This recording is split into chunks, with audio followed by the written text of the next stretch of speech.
அன்பு நண்பர்களே, அனைவருக்கும் அன்னை சமையல் உமாவின் அன்பான வணக்கங்கள். இன்றைக்கி அன்னை சமையலில் பார்க்க போகிறது பூரி சப்பாத்திக்கு சூப்பரான சைட் டிஷ்ங்க. பூரி சப்பாத்திக்கு மட்டும் இல்லை, சாதத்தில் கூட போட்டு சாப்பிட்லாம். Meal maker gravy. தேவையான அளவு தண்ணி சேர்த்துக்கலாம்.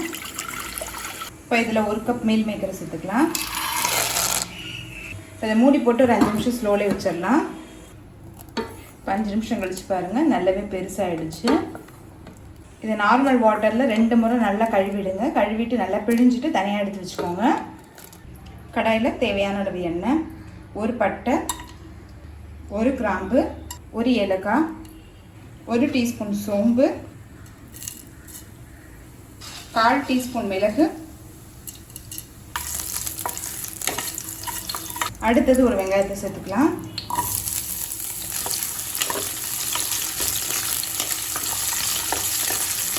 வெங்காயத்தை நல்லா பச்சை வாசனை போக வதக்கிக்கலாங்க. 1 தக்காளி,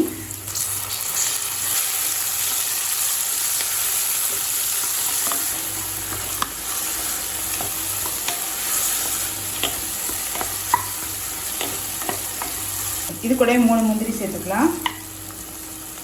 1/4 கப் தேங்காய் தூள் சேர்த்துக்கலாம்.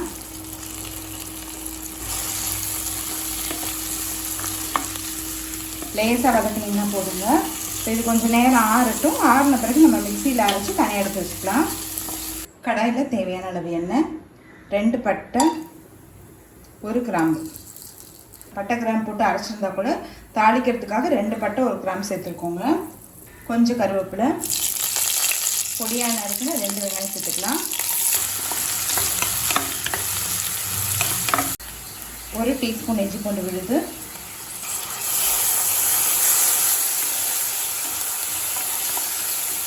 கொஞ்சம் மஞ்சத்தூள், 2 டீஸ்பூன் மிளகாய்த்தூள், 1 டீஸ்பூன் காஷ்மீரி மிளகாய்த்தூள், 1 டீஸ்பூன் தனியாத்தூள்.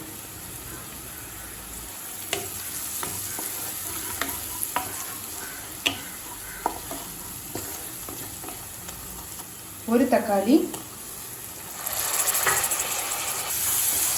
நம்ம மொத்தமாக 2 தக்காளி சேர்க்குறோங்க. நான் மீடியம் சைஸாக எடுத்துருக்கேன். பெரிய தக்காளியாக இருந்தால் கொஞ்சம் புளிப்பு அதிகமாகிடும். தேவையான அளவு உப்பு.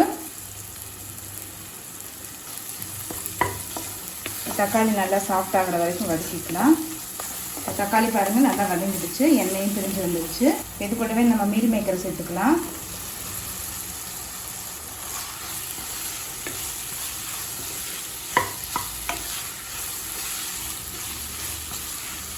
தேவையான அளவு தண்ணி சேர்த்துக்கலாம்.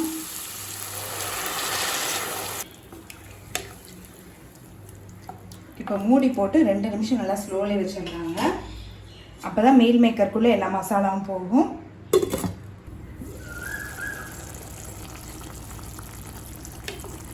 இப்போ மீல் மேக்கர் சேர்த்துட்டு 2 நிமிஷம் ஆயிடுச்சுங்க.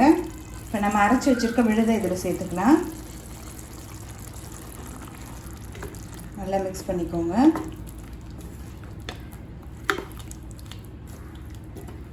ரொம்ப தண்ணி சேர்க்க வேணாம். ரொம்ப தண்ணி சேர்த்திங்கன்னா குருமா கன்சிஸ்டன்சிக்கு வந்துடும். கொஞ்சமாக தண்ணி சேர்த்துக்கலாங்க. 1/4 கப் தண்ணி சேர்க்குறேன்.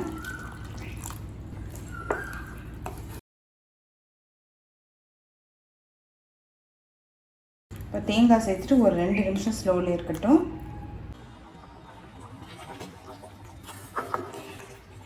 இப்போ பாருங்கள், கிரேவி நல்லாவே திக்காயிடுச்சு. இன்னும் ஆறிட்ட பிறகு திக்காயிடுங்க. இறக்கப்படுறதுக்கு முன்னாடி கொஞ்சமாக கரம் மசாலா சேர்த்துக்கலாம்.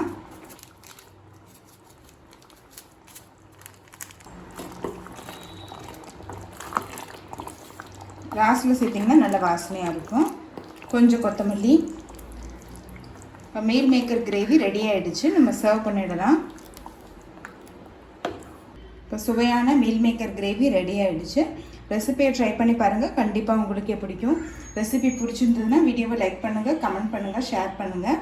இது வரைக்கும் அன்னை சமையல் சேனலை சப்ஸ்கிரைப் பண்ணாதவங்க சப்ஸ்கிரைப் பண்ணுங்கள். தேங்க்யூ.